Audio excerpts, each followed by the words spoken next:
L'artiste Mauricio Catalan a dit qu'une simple provocation est oubliée en 2 jours, mais une œuvre réussie durera bien plus longtemps. C'est justement parce que ce n'est pas un artiste de la provoque, ni un maître du buzz, mais un artiste qui souhaite s'inscrire dans le temps que nous avons décidé de vous le présenter.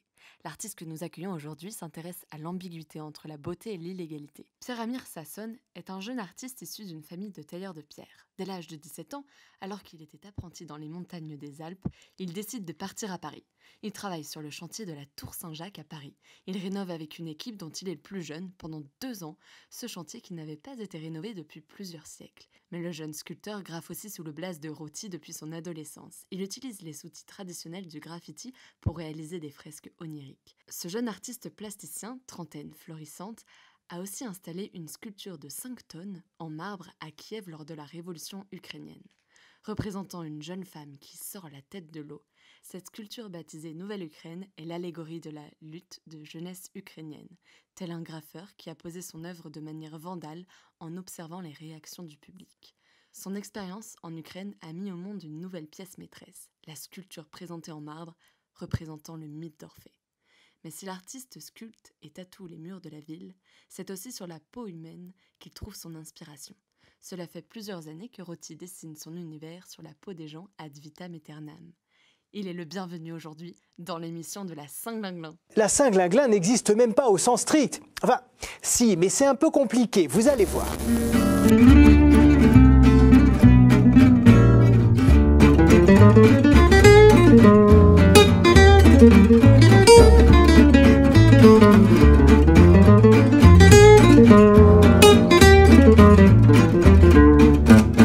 Bonjour Roti, bienvenue dans la Saint-Glinglin. Bonjour. Au travers de ton œuvre d'art, tu as souvent la volonté d'apporter le symbole de paix.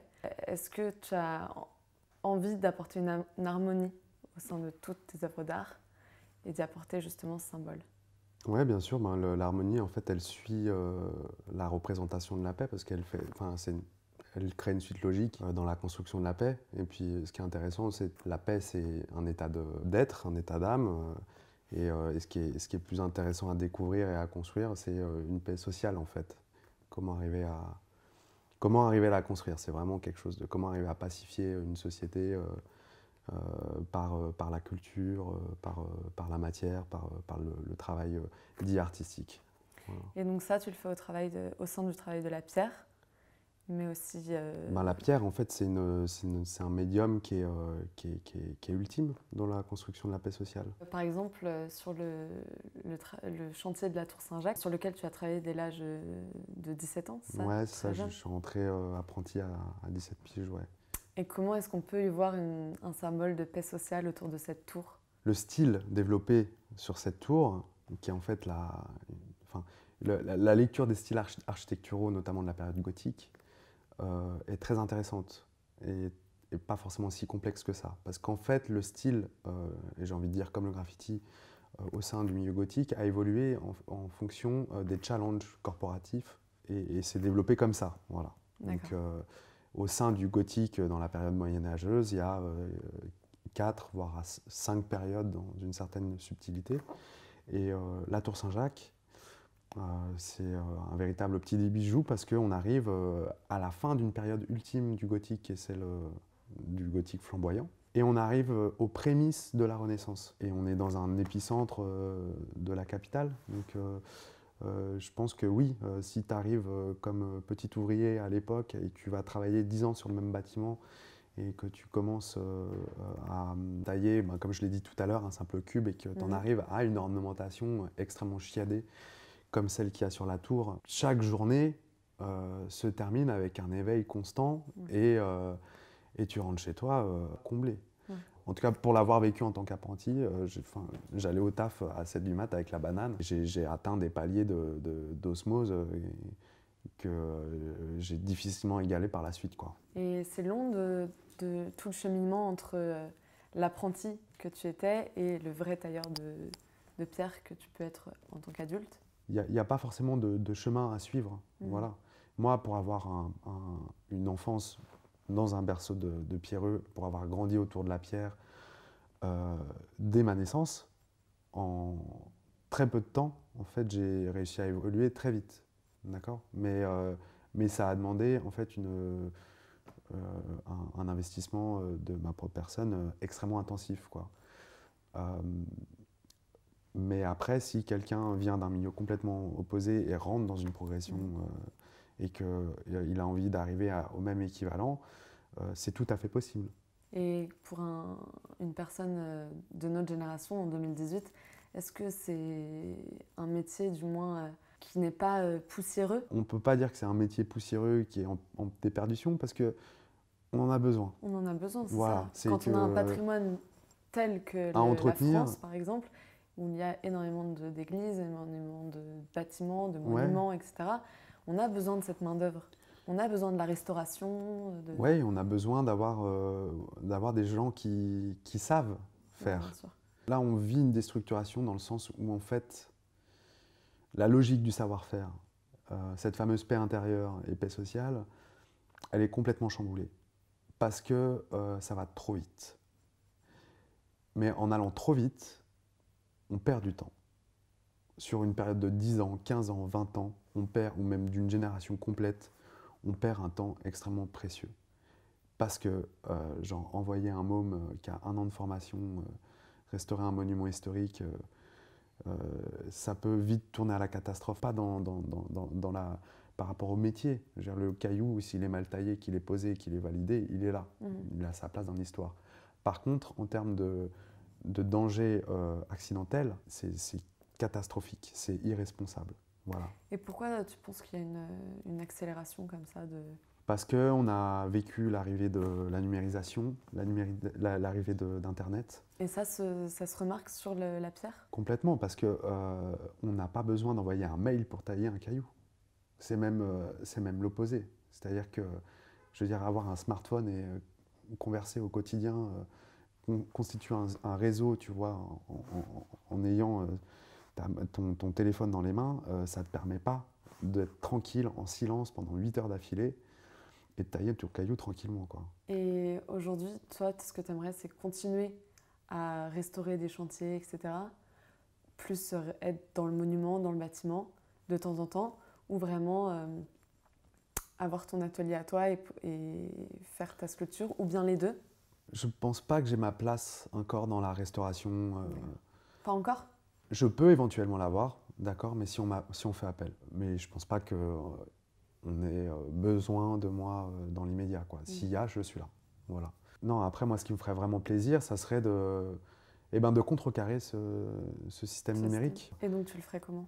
À première vue, ça serait en développant mon propre atelier, qui est déjà en place. C'est-à-dire qu'il y a déjà un lieu à Ivry qui est prêt à être agrandi.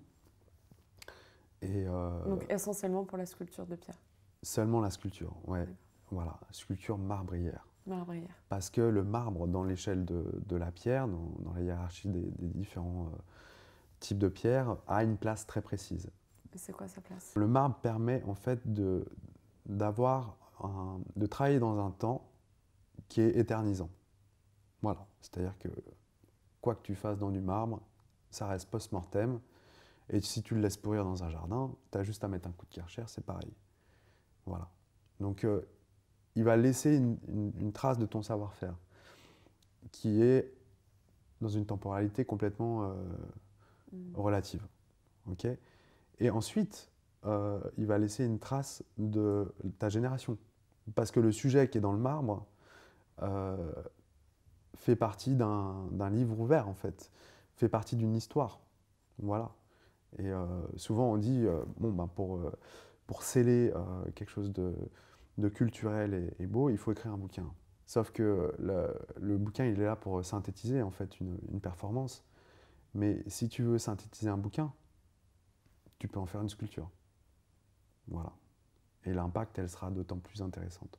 Comme ce que tu as fait avec le mythe d'Orphée, par exemple? Le mythe d'Orphée, voilà. Enfin, en fait, cette sculpture-là, elle donne une interprétation du mythe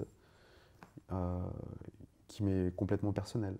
Mais c'est une petite ouverture sur ce mythe-là. Et voilà, donc le rôle du sculpteur peut être extrêmement précis dans la réintégration d'un savoir-faire au sein de la société. Et vu que tu es aussi tatoueur, est-ce que dans le tatouage, il y a cette idée du maître avec les apprentis aussi, qu'on retrouve beaucoup dans la pierre. Absolument, ouais. Et de même pour le graffiti? Ouais. Ouais. Mais le graffiti a un côté un peu plus, j'ai envie de dire beatnik, quoi. Il y a un côté m'en foutiste, quoi. On sait qu'on va pisser sur un mur, alors autant qu'on le fasse en beauté, en fait. Et la beauté, elle est complètement relative. Donc c'est un m'en foutisme qui est sublime. Et dans la corporation dont on parlait tout à l'heure, est-ce qu'il y a une corporation au sein du graffiti?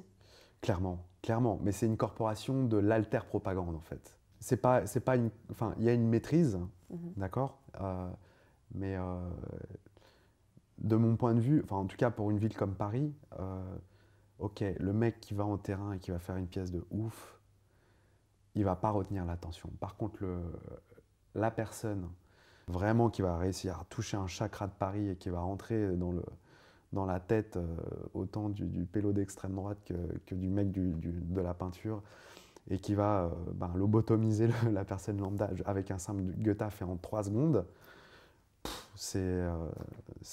voilà, c'est sublime, c'est une masterpiece. Enfin, et par rapport au temps, en tant que sculpteur, ton rapport au temps est très lent, si je puis dire, très répandu sur la durée, tandis que tu es aussi graffeur et le rapport au temps est très restreint. Ouais, et le tatouage, c'est comment du coup? C'est un peu le milieu. Tu sais que tu as un acte qui peut être très rapide, mais qui va avoir une place dans le temps de la vie de la personne. Ouais, c'est ça, c'est un peu la pièce de marbre aussi, ça reste longtemps. À petite échelle, à micro-échelle, j'ai envie de dire, même. Mais, et il y a des corporations aussi? Comment dire, dans le tatou? Ouais, complètement. Ouais. Enfin, le tatou est en train de devenir une corporation légalisée, quoi. Ouais. Voilà, ça a été un savoir-faire underground pendant très longtemps. Là, maintenant, c'est fou. Justement, quand on parlait de la numérisation et d'Internet tout à l'heure, les gens ne travaillent plus avec leurs 10 doigts, mais le milieu du tatou montre clairement que les gens ont besoin, enfin la société a besoin de faire des choses avec ses 10 doigts. Quoi qu'on en dise, quoi qu'on veuille, on n'est pas... on a besoin d'avoir quelque chose qui canalise la psyché, quoi. Et le milieu du tatou, c'est clairement ça. Enfin, là, tout le monde s'y met, ça devient complètement rocambolesque. Clairement, il y a un truc qui va arriver de l'ordre d'un CAP tatoueur tôt ou tard. Enfin, je pense, hein, c'est tout à fait logique. En tout cas, ça ne m'étonnerait pas, quoi. Mais après, dans le tatou, ce qui est beau, c'est que le savoir véritable, il est dans la pratique pure et dure. Et tu peux pas mentir, tu peux pas travailler ton ego. Il y a un rapport à l'humilité. Je pense qu'il y a un rapport à la sénitude de corps et d'esprit aussi à entretenir, à cultiver, pour arriver vraiment à un résultat poignant et ouais, constructif sur l'évolution d'un tatoueur, quoi. Il y a un rapport à l'autre aussi. Ouais, il y a clairement... Il n'y a pas dans la sculpture, dans le sens où ce sera plus après le rapport à l'autre. Ouais, il y a un rapport au corps et il y a un rapport à l'esprit. Si j'ai vraiment des amis très proches que je tatoue, oui, il peut y avoir une lecture de l'âme, mais de mon point de vue, je trouve qu'on reconnecte le corps à l'esprit, ou l'esprit au corps. Voilà. Donc il y a quelque chose de très thérapisant, en fait, dans le tatou. Qu'il n'y a pas dans le graffiti. Le graffiti, tu peux partir dans la déchéance, personne ne va te retenir, et au contraire. Si tu as un petit message à faire passer à la Saint-Mamin, ce serait lequel? Écoutez, gardez la pêche, buvez de l'eau fraîche, et puis si vous voyez une église, voilà, sachez que l'ornementation, ça permet d'escalader la façade pour arriver jusqu'en haut, quoi. Voilà, profitez-en, il y a une belle vue.